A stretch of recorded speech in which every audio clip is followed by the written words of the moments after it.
ધોરણ 9માં chapter number 1 સંખ્યા પદ્ધતિ.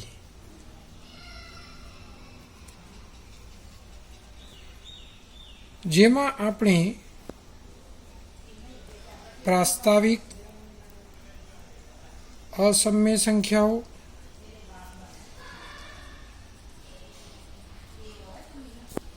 વાસ્તવિક સંખ્યાઓ અને તેની દશાંશ પદ્ધતિ,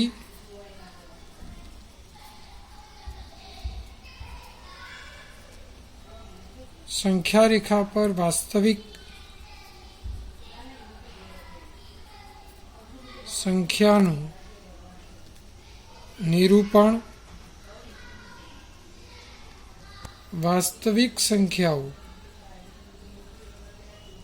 પર ગાણિતિક પ્રક્રિયાઓ,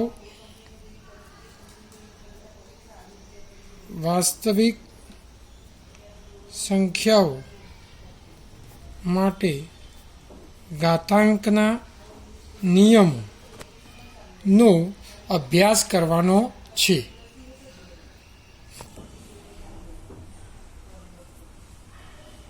સૌપ્રથમ આપણે પ્રાકૃતિક સંખ્યાઓ, જેને આપણે કહીશું નેચરલ નંબર્સ, સંખ્યા રેખા પર શૂન્યની જમણી સાઈડે 1, 2, 3, 4, 0 ને 1ની વચ્ચે 1/2, 1 અને 2ની વચ્ચે 3/2, એવી રીતે શૂન્યની ડાબી બાજુએ -1, -2, -3, -4. આમ આપણે સંખ્યા રેખા પર નિરૂપણ કરીએ છીએ. પરંતુ અહીંયા આપણે પ્રાકૃતિક સંખ્યાઓ, નેચરલ નંબર્સમાં પ્રાકૃતિક સંખ્યાગણને n વડે દર્શાવવામાં આવે છે. પ્રાકૃતિક સંખ્યાગણને n વડે દર્શાવવામાં આવે છે. તો natural numbers n = 1, 2, 3, 4 and so on. એ જ પ્રમાણે પૂર્ણ સંખ્યાઓ, જેને આપણે હોલ નંબર્સ વડે દર્શાવીશું. સંખ્યા રેખા પર શૂન્ય, એની જમણી બાજુએ 1, 2, 3, 4 એમ પૂર્ણ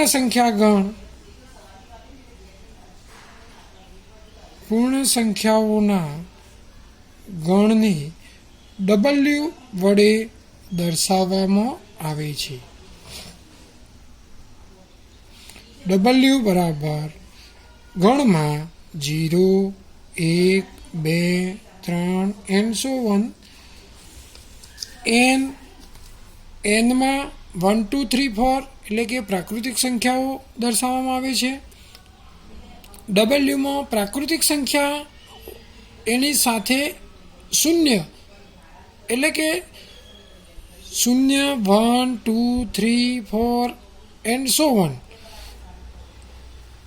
આમ n એ Wનો ઉપગણ છે. Therefore n subset of W. એ જ પ્રમાણે પૂર્ણાંક સંખ્યાઓ, જેને આપણે ઇન્ટીજર્સ કહીશું.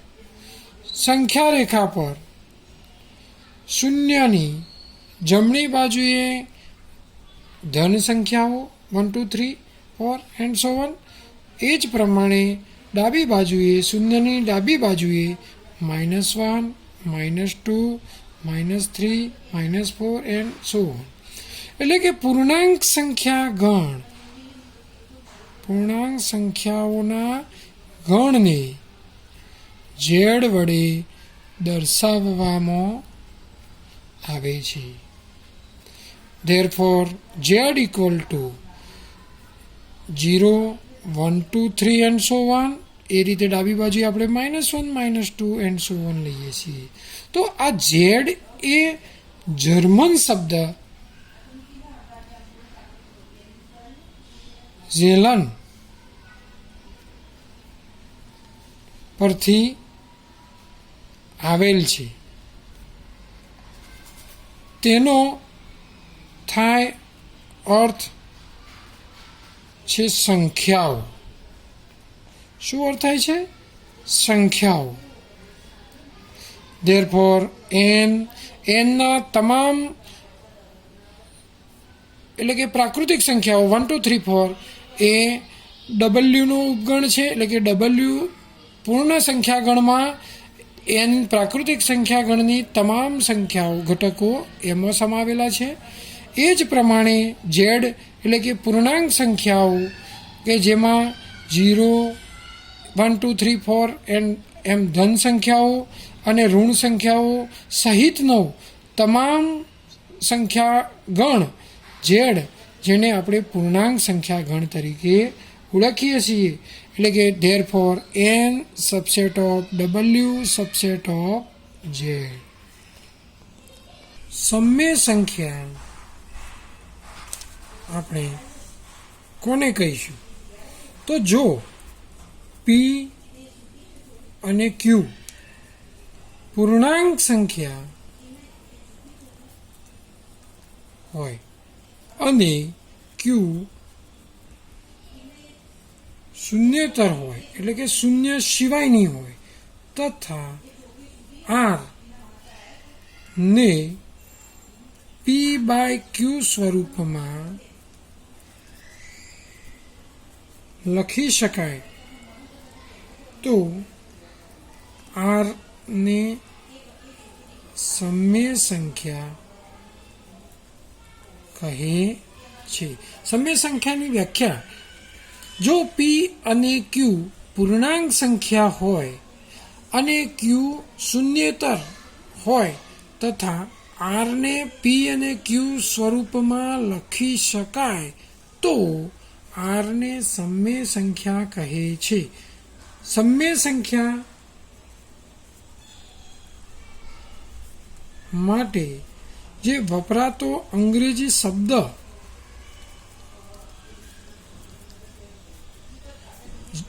રેશનલ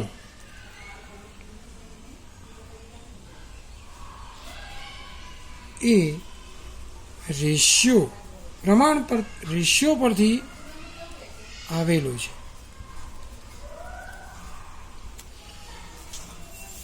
ક્યુ સંકેત એ અંગ્રેજી શબ્દ ક્વોશન પરથી લેવામાં આવે છે. Q equal to P by Q oblique P belongs to Z, Q belongs to N.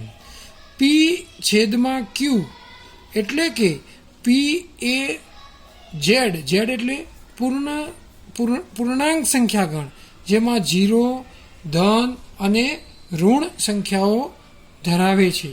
જ્યારે ક્યુ એ પ્રાકૃતિક સંખ્યાગણ એટલે કે એન 1 2 3 4 સંખ્યાઓનો એ બનેલું છે. એટલે છેદમાં ધન સંખ્યાઓ એટલે કે પ્રાકૃતિક સંખ્યાગણમાં આવેલી છે ક્યુ, જ્યારે પી એ પૂર્ણાંક સંખ્યાગણમાં હોય છે. હવે જો પી ધન પૂર્ણાંક હોય તો પી બાય ક્યુ ધન સમ્ય સંખ્યા છે થશે. જો પી ઋણ પૂર્ણાંક હોય તો પી બાય ક્યુ ઋણ સમ્ય સંખ્યા થશે.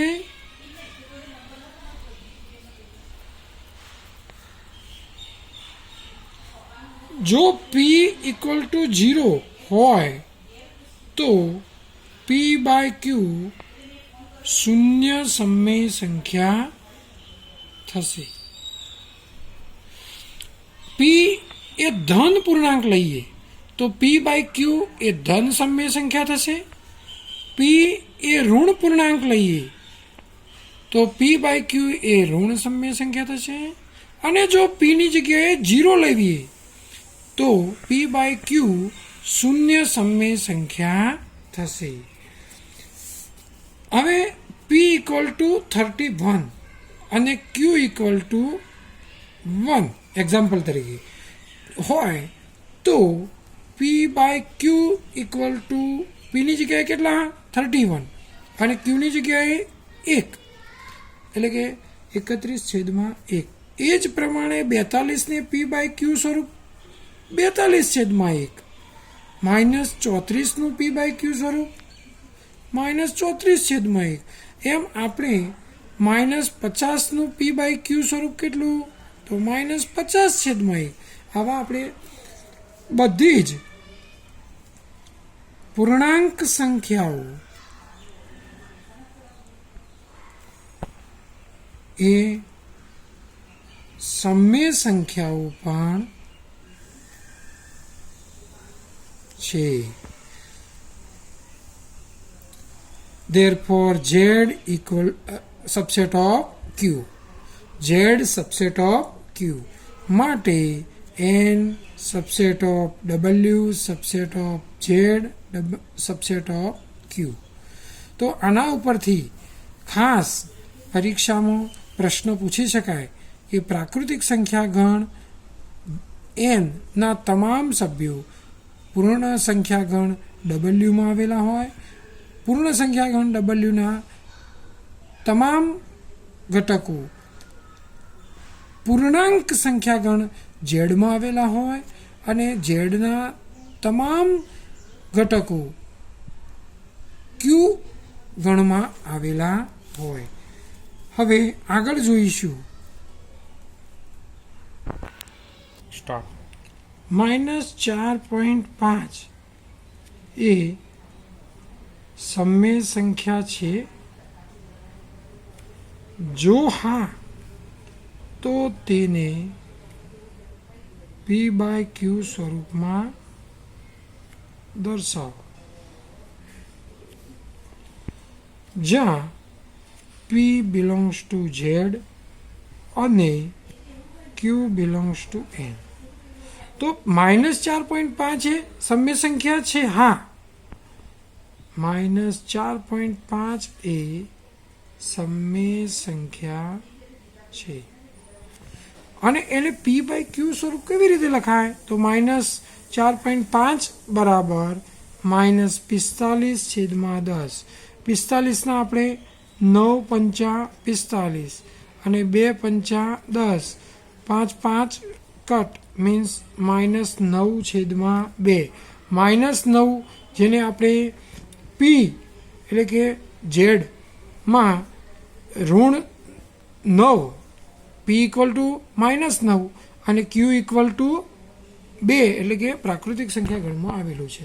1/2, 2/4, 10, 10/20, 25/50, 47/94. હવે આ બધી સંખ્યાઓ જે છે એ અહીંયા આપણે આના છેદ ઉડાડીએ તો 1/2,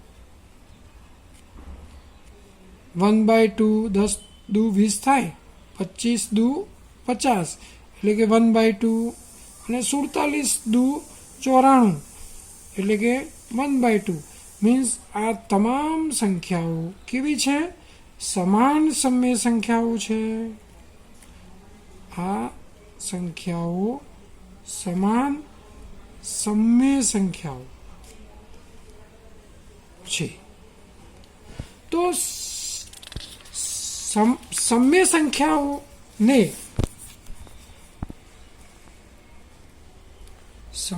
સંખ્યાઓને પી પૂર્ણાંક હોય તથા ક્યુ શૂન્યેતર પૂર્ણાંક હોય તેવા P/Q સ્વરૂપમાં અનન્ય રીતે દર્શાવી શકાતી નથી. એટલે કે એક અને માત્ર એક જ રીતે દર્શાવી શકાતી નથી. આપણે આગળ જોયું કે 1/2, 2/4, 10/20, 25/50, 47/94 એમ અલગ અલગ રીતે દર્શાવી શકાય છે. ભલે તે બધી જ સમાન સમય સંખ્યાઓ છે.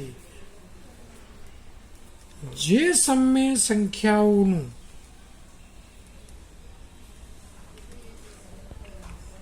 અતિ સંક્ષિપ્ત સમાન આવે તેવી તમામ સમય સંખ્યાઓને સમાન સમય સંખ્યાઓ કહે છે. તો આ થઈ સમાન સમય સંખ્યાઓની વ્યાખ્યા. P belongs to n એટલે કે P પ્રાકૃતિક સંખ્યા ગણ n માં હોય. Q is not equal to 0. P અને Q પરસ્પર અવિભાજ્ય છે. એટલે કે P અને Q ને એક સિવાયનું સામાન્ય અવયવ ન હોય તે સ્વરૂપમાં કરીએ છીએ. 1/2 એ તેને સમાન બધી જ સંખ્યાઓનું નિરૂપણ કરે છે. આગળ આપણે જોયું તે જ પ્રમાણે 1/2,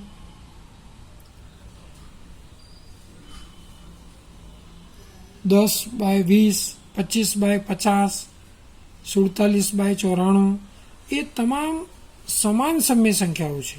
અને એને આપણે છેદ ઉડાવ્યા બધાને તો 1/2 એ તેને સમાન બધી જ સમય સંખ્યાઓનું નિરૂપણ કરે છે. ધારો કે એક એક્ઝામ્પલ લઉં. 4 અને 6 વચ્ચે 3 સમય સંખ્યાઓ શોધો. તો આ 4 અને 6 એ બંનેનો સરવાળો કરવાનો, એના ભાગ્યા 2 કરી આવવાનો. તો 4 ને 6 10 ભાગ્યા 2, 2 પંચા 10 એટલે કે 5 આવ્યા. હવે આ 4 અને 5 એ બે વચ્ચેની સમય સંખ્યાઓ એટલે કે 4 + 5 ભાગ્યા 2 બરાબર 9/2. તો આ 5 અને 6 લેવાની. હવે તો 5 + 6 ભાગ્યા 2 બરાબર 11/2. 5 ને 6 11/2 એટલે કે 5 9/2 અને 11/2 એ 4 અને 6 વચ્ચેની 3 સમય સંખ્યાઓ થશે. હવે આ જ અલગ રીતે પણ આપણે શોધી શકાય.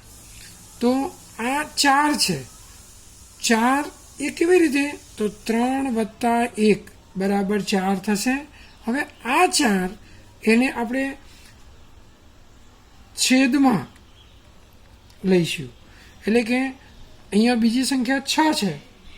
તો 6 ને છેદમાં 4 હોય, 6 ને છેદમાં 4 હોય તેવી ધારો કે આ 4 છે.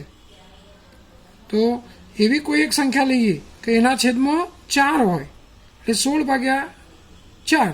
તો 4 ચોક 16 તો 4 આવી જાય.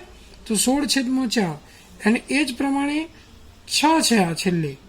તો એ બેની વચ્ચેની સમય સંખ્યાઓ શોધવાની છે. એટલે પ્રથમ 4 એટલે કે 16/4 અને પછી 6 તો 24/4 તો પણ 6 આવી જાય. 4 છંગ 24. તો આ જ રીતે 16/4 અને 24/4 એના વચ્ચેની એટલે કે 16 પછી 17/4, 18/4, 19/4, 20/4, 21/4, 22/4, 23/4 એમ બધી જ સંખ્યાઓ 4 અને 6 વચ્ચેની સમય સંખ્યાઓ છે.